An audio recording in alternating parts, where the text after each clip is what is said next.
Liquor scam లో తీగలాగుతుంటే డొంక కదులుతోంది. కొత్త కోణాలు రోజుకో పరిణామం చోటు చేసుకుంటూనే ఉంది.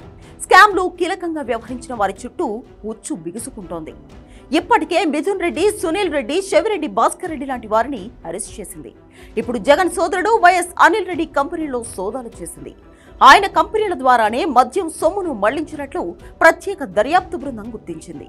దీంతో మద్యం స్కామ్తో సంబంధం వారి గుండెల్లో వణుకు పుడుతోంది.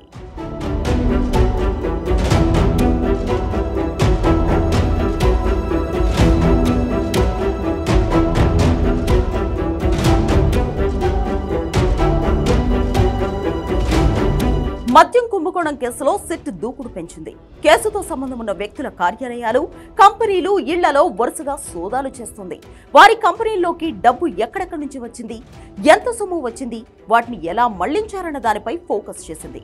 మద్యం కుంభకోణం కేసులో జగన్ కు అత్యంత సన్నిహితులు, ఆయన తరపున ఆర్థిక వ్యవహారాలు చక్కబెట్టే వారి పేర్లు ఒక్కొక్కటిగా వెలుగులోకి వస్తుండటంతో దర్యాప్తు కీలక మలుపు తిరిగే అవకాశం కనిపిస్తోంది. తాజాగా వైఎస్ జగన్ సోదరుడు వైఎస్ అనిల్ రెడ్డికి సంబంధించిన కంపెనీల కార్యాలయాలు, నివాసాల్లో సిట్ సోదాలు చేసింది. మద్యం ముడుపుల సొమ్మును విదేశాలకు తరలించేందుకు ఈ కంపెనీలను వాడుకున్నారని అనుమానిస్తోంది. హైదరాబాద్లోని కొండాపూర్లో అనిల్ రెడ్డికి సంబంధించిన కంపెనీల కార్యాలయాలు, చెన్నైలోని మైలాపూర్, టీనగర్, పేరంగుడి, అరప్పుకొట్టాయ్, ఆళ్వార్పేట్, నిజాంపట్నంలోని అనిల్ రెడ్డి నివాసాల్లో తనిఖీలు జరిగాయి. సోదాల్లో భాగంగా సిట్ అధికారులు కీలక డాక్యుమెంట్లు, హార్డ్ డిస్క్లు స్వాధీనం చేసుకున్నారు.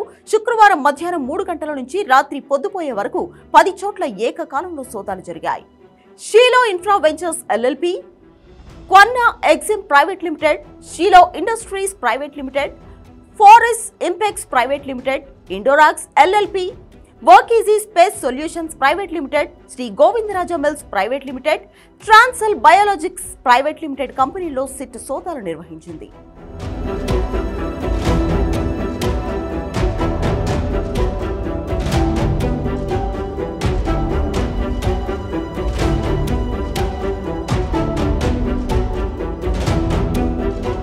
అనిల్ రెడ్డి జగన్ కు సోదరుడు మాత్రమే కాదు, అత్యంత సన్నిహితుడు.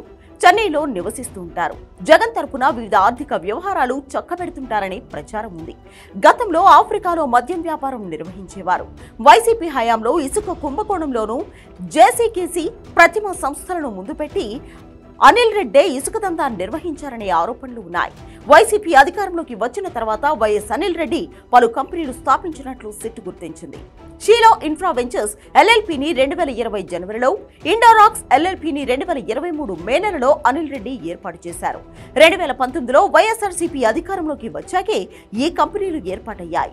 ఈ కంపెనీల్లో సోదాలు జరిపిన సిట్ అధికారులు లావాదేవీలకు సంబంధించిన కీలక పత్రాలు స్వాధీనం చేసుకున్నారు. మద్యం ముడుపుల సొమ్ము మళ్లింపు కోసమే ఈ కంపెనీలు ఏర్పాటు చేసినట్లు సిట్ అంచనా వేసింది.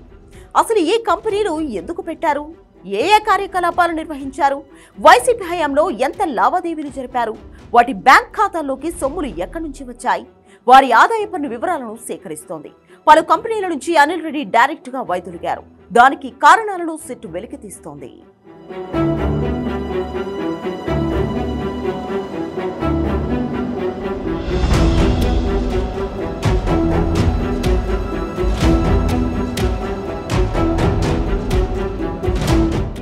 మద్యం సరఫరా కంపెనీలు, డిస్టిలరీల నిర్వహణలో రాజ్ కేశిరెడ్డి కీలక పాత్ర పోషించారు.